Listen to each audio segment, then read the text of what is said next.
magluto si nanay ng tanghalian.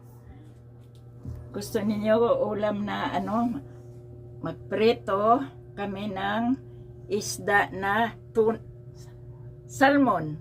Diba yellow. Ito maliliit lang mga anak apo. Ito may malaki rin. Kasi tingnan natin, may malaki-laki, may maliliit.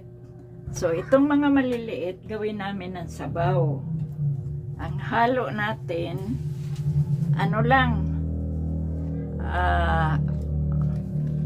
okra, tapos alugbate, kamatis. Yun lang kasi ito simple lang yung gulay natin. Ito sibuyas, may kamatis. Ayun, yan kita. Mga anak, mineral water yan. Tanglad na, diba? Ngayon, lagyan natin ng magic sarap para masarap. Pero may asin din yan. Gawin natin loya. Loya. Para masarap ang sabaw. Pakuluin muna natin mga anak ako, ha? Para mamaya na yung isda.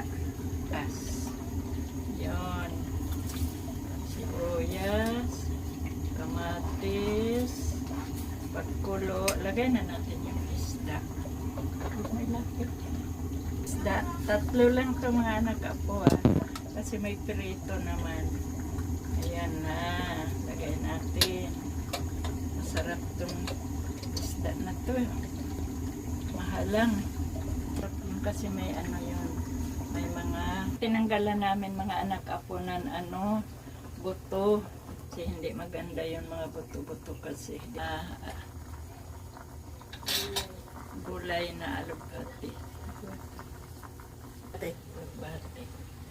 Ito na. Marami to, ha. Kunti lang kasi kami kumakain dito. Simple lang tayo mga anak apo. Simple lang na ulam. Mahirap lang to na ulam. Pero salamat pa lang sa ating Panginoon. Kahit yung lang ulam natin. Malusog tayo. Wala tayong mga sakit. Amen. Apo, kakain na tayo mayang tanghali.